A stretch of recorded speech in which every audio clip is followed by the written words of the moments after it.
बच्चों। चैप्टर 19। जब से अमित का रिश्ता टूटा था तभी से मायाराम जी के घर में उदासी छा गई थी। अमित की माँ तो यह सपना संजोए बैठी थी कि जब अमित की दुल्हन घर में आएगी तो घर में रौनक बढ़ेगी। उनकी बेटी का अधिकतर समय तो कॉलेज में और पढ़ाई में ही लगता था। इसके अतिरिक्त और भी न जाने क्या क्या अरमान थे उनके। जब से अमित का रिश्ता टूटा था तभी से मायाराम जी के घर में उदासी छा गई थी। माँ ने सोचा था कि बहू घर में आएगी तो रौनक बढ़ जाएगी। रौनक बढ़ जाएगी मतलब प्रॉस्पेरिटी विल इंक्रीज। अधिकतर समय मोस्ट ऑफ द टाइम अरमान विशेष अतिरिक्त अपार्ट फ्रॉम। मायाराम जी और अमित तो सुबह अपनी फैक्ट्री चले जाते, मधु अपने कॉलेज चली जाती। अकेलेपन में उन्हें बहू की कमी विशेष रूप से अखरती थी। कितनी ही बार उन्होंने अमित को शादी के लिए तैयार करने की कोशिश की, परंतु अमित चुपचाप उनकी बातें सुनकर इधर उधर हो जाता। उनकी बातों का सही ढंग से उत्तर नहीं देता था। मायाराम जी अमित के साथ सुबह फैक्ट्री चले जाते थे, मधु कॉलेज चली जाती थी। माँ को अकेलापन बहुत अखरता था। अखरता मतलब बहुत बुरा लगता।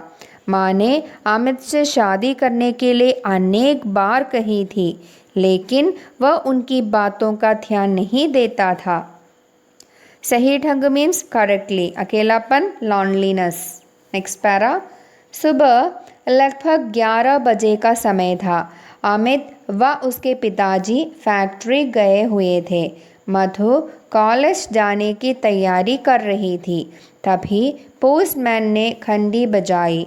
मधु को कॉलेज जाने की जल्दी थी, इसलिए मादाजी ने ही दरवाज़ा खोला। पोस्टमैन ने एक लिफाफा उनके हाथ में पकड़ा दिया। मायाराम जी और अमित घर में नहीं थे। मधु कॉलेज जाने की तैयारी में थी। पोस्टमैन ने घंटी बजाई। माँ ने ही दरवाज़ा खोला। पोस्टमैन एक लिफाफा देकर चला गया। लिफाफा मीन्स एनवेलप। उन्होंने लिफाफा खोलकर देखा तो वे प्रसन्न हो गई। उनके भतीजे दीपक की शादी का कार्ड था। कितनी प्रसन्न थी आज वह। उनको अपने भाई के पास गए हुए भी कई वर्ष हो गए थे। उन्होंने सोचा कि इस बार वे शादी में जाएंगी, तब कुछ दिनों के लिए वहाँ रुकेंगी। सो माँ के भतीजे दीपक की शादी का कार्ड था। वह बहुत प्रसन्न हुई। भाई के पास गए हुए कई वर्ष हो गए थे। सोचा कि इस बार वो शादी में जाएगी तो कुछ दिन वहाँ रुकेगी। भतीजा मीन्स नेफ्यू। तभी कॉलेज के लिए तैयारी करते हुए मधु ने पूछा, मम्मी जी किसका पत्र आया है? मधु ने पूछा किसका पत्र आया है? तो माँ प्रसन्नतापूर्वक बोली, पत्र नहीं कार्ड आया है। तुम्हारे दीपक भैया की शादी है। शनिवार के दिन की शादी है और रविवार को प्रीति भोज है। पर मम्मी मैं तो वहाँ जा ही नहीं पाऊँगी, मेरी तो परीक्षा शुरू हो जाएगी। मधु कुछ उदास सी होकर बोली, यदि तुम्हारी परीक्षा होगी तो मैं भी कैसे जा पाऊँगी? देखो, माँ ने कहा कि दीपक भैया की शादी की कार्ड आया है। शनिवार के दिन शादी है और रविवार को प्रीति भोज है। लेकिन मधु ने कहा कि वह नहीं आ सकेगी क्योंकि उसकी परीक्षा शुरू हो जाएगी। तब माँ भी उदास होकर बोली कि अगर मधु की परीक्षा है तो उसे घर में छोड़कर वह भी नहीं जा सकेगी। नहीं मम्मी, आप तो चली ही जाना, मैं यहाँ पर ही रुक जाऊंगी। परीक्षा होने के कारण मेरा तो जाना संभव नहीं हो सकेगा। वैसे मैं तो बहुत दिनों से इंतज़ार कर रही थी कि दीपक भैया की शादी में ज़रूर जाऊंगी। मामा जी के पास गए हुए कई वर्ष हो गए हैं। अच्छा मम्मी, अब मैं कॉलेज जा रही हूँ। यह कहकर मधु बैग हाथ में लिए कॉलेज के लिए चल दी।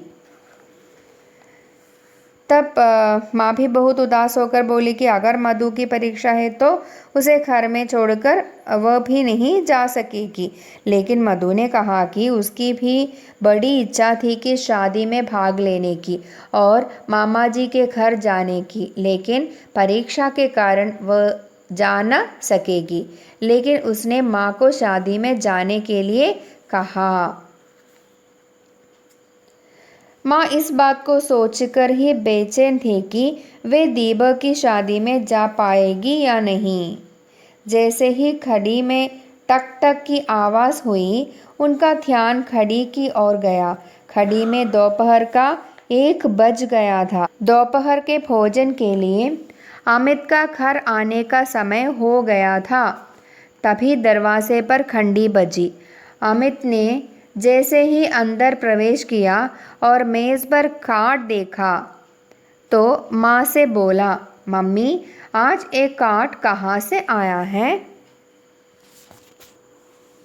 इसी शनिवार को दीपक की शादी है, उसका ही कार्ड आया है। दीपक की शादी है? अच्छा, कब की है उसकी शादी? तू ही कार्ड पढ़कर देख लेना। अमित ने कार्ड पढ़कर मेज़ पर रख दिया। इतने में माँ रसोई घर में उसके लिए खाना लेने चली गई। माँ इसी सोच में थी कि शादी में जा पाएगी या नहीं। इतने में अमित आ गया। कार्ड रखा देखकर उसने पूछा कि कहाँ से आया है। माँ ने उसे बात बताने के बाद उसके लिए खाना लाने चली गई। अमित भी माँ के पीछे पीछे रसोई तक पहुँच गया। अमित माँ के पीछे पीछे रसोई घर तक पहुँचा और उसने बोला, मम्मी आज बहुत तेज़ भूख लगी है, तेरा खाना लेने ही तो मैं आई हूँ बेटे, माँ ने बड़े प्यार से कहा। अमित मेज़ पर बैठा खाना खाने लगा। माँ भी उसके पास बैठ गई। बैठे बैठे वह न जाने किन विचारों में खो गई और एकटक अमित की ओर ही देखती रही। अमित ने कहा कि उसे बहुत भूख लग रहा है। माँ ने उसे प्यार से खाना खिलाई। माँ भी अमित के पास बैठ गई और कुछ सोचकर अमित को एकटक देखने लगी। जब अमित ने महसूस किया कि माँ एकटक उसी की ओर निहारे जा रही हैं, तो उससे रहा न गया। वह उनसे पूछ ही बैठा, मम्मी आप क्या देख रही हैं? यह सुनकर उनकी तल्लीनता भंग हो गई और वह चौंक कर बोली, कुछ नहीं बेटे, कुछ नहीं। माँ को अपनी ओर देखती पाकर अमित ने माँ से पूछ ही लिया कि वह उसे इस तरह क्यों देख रही हैं। तल्लीन मीन्स ध्यान मग्न, भंग होना मीन्स टू ब्रेक। कुछ तो है मम्मी, आप इस तरह लगातार क्या देख रही हैं मेरे चेहरे पर? अमित ने पूछा।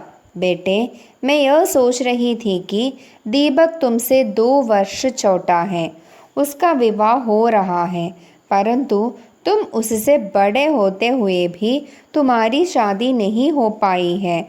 यह कहते कहते माँ काफ़ी उदास हो गई थी। माँ ने कहा कि वह इस सोच में थी कि दीपक अमित से 2 वर्ष छोटा है, उसका विवाह हो रहा है। अमित उससे बड़ा है, लेकिन उसकी शादी अभी तक नहीं हो पाई है। परेशान मतलब वरीड। आप इतनी परेशान क्यों हो रही हैं मम्मी? इसमें परेशानी की क्या बात है? अमित ने अपने गले का गुस्सा सटकते हुए कहा। बेटे, धनीमल जी के यहाँ से तुम्हारा रिश्ता क्या छूटा है कि तुम अब शादी के लिए तैयार ही नहीं हो रहे हो? ऐसी क्या बात है बेटे, तुम शादी क्यों नहीं करना चाहते हो? मम्मी, मैंने ऐसा तो नहीं कहा कि मैं शादी नहीं करूँगा, परंतु अभी यह विचार छोड़ दिया है। गुस्सा मतलब एंगर। यह सुनकर अमित को गुस्सा आया, लेकिन उसने गुस्सा न दिखाकर माँ से कहा कि इसमें परेशान होने की कोई बात नहीं है। लेकिन माँ ने कहा कि थनीमल जी के यहाँ से उसका रिश्ता टूटने के बाद वह शादी करने के लिए तैयार नहीं हो रहा है, यानी सरिता के रिश्ता टूटने के बाद वह शादी के बारे में सोच ही नहीं रहा है। माँ ने फिर पूछा कि ऐसी कोई बात है कि जिसके कारण वह शादी नहीं कर रहा है, लेकिन अमित ने कहा उसने ऐसा नहीं कहा है कि वह शादी नहीं करेगा, परंतु अभी यह विचार छोड़ दिया है। अमित बेटे, मधु भी अब शादी के योग्य हो गई है, उसकी भी अब शादी करना चाहती हूँ, परंतु मैं यह चाहती हूँ कि पहले तुम्हारी शादी हो जाती तो अच्छा था, क्योंकि तुम आयु में भी मधु से 7 वर्ष बड़े हो। और दूसरी बात यह है कि मधु की शादी में भी मैं सब काम अकेले नहीं कर पाऊँगी। बहू घर में होगी तो काफ़ी काम कर लेगी, माँ ने उसे समझाते हुए कहा। माँ ने कहा कि मधु भी अब शादी योग्य हो गई है, उसकी शादी करनी है, परंतु माँ चाहती है कि पहले अमित की ही शादी हो जाए, क्योंकि मधु अमित से 7 वर्ष छोटी है और मधु की शादी के समय बहू घर में होगी तो वह उसकी मदद करेगी, यानी माँ की मदद करेगी। कौन? बहू। माँ अकेले सब काम नहीं कर पाएगी। अभी आप पहले मधु की शादी कर दीजिए, मेरे चक्कर में उसकी शादी क्यों रोकती हैं? मेरा अभी शादी का कोई इरादा नहीं, अमित ने दृढ़तापूर्वक कहा। अमित ने माँ से कहा कि वह मधु की शादी कर दीजिए पहले, अमित के लिए उसकी शादी क्यों रोकती हैं? अब उसको शादी करने का कोई विचार नहीं है। इरादा मीन्स इंटेंशन, दृढ़तापूर्वक मीन्स स्ट्रांगली। तुम्हारा शादी का इरादा क्यों नहीं है, मैं यही तो जानना चाहती हूँ। देख बेटा, अब तुझे दीपक की शादी में कानपुर जाना है, उन दिनों मधु की परीक्षा भी चल रही होगी। अब तुम ही बताओ कि उसे मैं किसके पास छोड़कर जाऊंगी? तब माँ ने पूछा कि उसे शादी करने का इरादा क्यों नहीं है। वह इसका कारण जानना चाहती है, यानी माँ। और उसने कहा कि उसे दीपक की शादी में कानपुर जाना है, लेकिन मधु परीक्षा के कारण नहीं आ सकती शादी में। वह मधु को किसके पास छोड़कर जाएगी?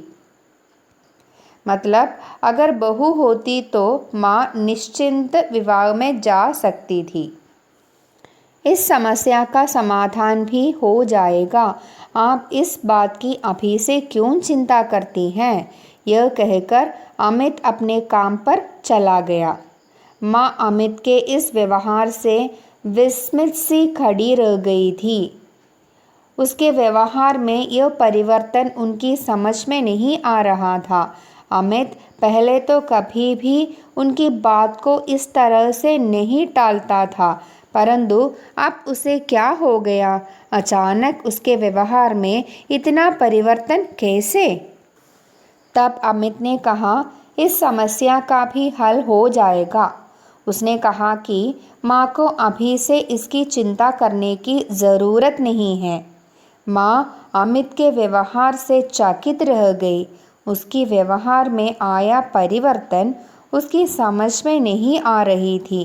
अमित पहले कभी भी माँ की बातों को इस प्रकार नहीं टालता था। इसके इस परिवर्तित व्यवहार से उनके मन में अनेक प्रश्न उठने लगे।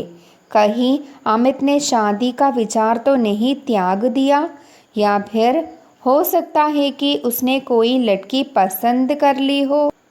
माँ के मन में अनेक विचार आए। कहीं उसने शादी का विचार तो नहीं त्याग दिया, या उसने कोई लड़की पसंद कर ली है। ऐसे अनेक विचार वह उनकी इसी विचारधारा में तल्लीन थी कि अचानक उनके मस्तिष्क में एक विचार आया कि क्यों न वह सुरेंद्र से जाकर अमित के बारे में बातें करे। सुरेंद्र तो अमित का घनिष्ठ मित्र है, शायद वही अमित के विचारों से अवगत हो। इस समय घर में अकेली होने के कारण उनका सुरेंद्र के घर जाना संभव न था, परंतु उन्होंने निश्चय कर लिया कि वे 1-2 दिन में सुरेंद्र के घर अवश्य जाएगी। माँ ने फैसला लिया कि वह इस विषय में अमित के दोस्त सुरेंद्र से बात करेगी। वही अमित के विचारों को जानता होगा, लेकिन इस समय घर में अकेली होने के कारण वह सुरेंद्र के घर नहीं जा सकती थी। लेकिन उन्होंने निर्णय लिया कि 1 या 2 दिन में अवश्य वह सुरेंद्र के घर जाएगी। सुरेंद्र कौन है? नीलिमा के पति हैं Surendra. So children, in this lesson we have learned Amit's mother was very sad due to loneliness. After the proposal was broken up, Amit was not ready to get married. Meanwhile, postman brought the wedding invitation card of mother's nephew Deepak. But mother could not attend the wedding of Deepak due to her daughter's exam. Mother could not go anywhere for a few days, leaving her daughter Madhu alone. So she was very sad. After some time, Amit had came home for lunch. Amit also saw Deepak's wedding invitation card. Mother reminded Amit that Deepak, who is 2 years younger than him, is getting married. Mother asked him why he was not ready to get married. Mother told him that they wanted to get his sister married. Then Amit told to his mother to go forward with the marriage of his sister Madhu. Mother also told that if she had a daughter-in-law in the house, she would have helped her. Amit said that he had not said no to marriage. Mother thought that he might have given up the thought of marriage, or he might have had a special liking for somebody. At last, Mother decided that she would talk to Amit's friend Surendra about this subject. तो बच्चों अपना ख्याल रखना। धन्यवाद।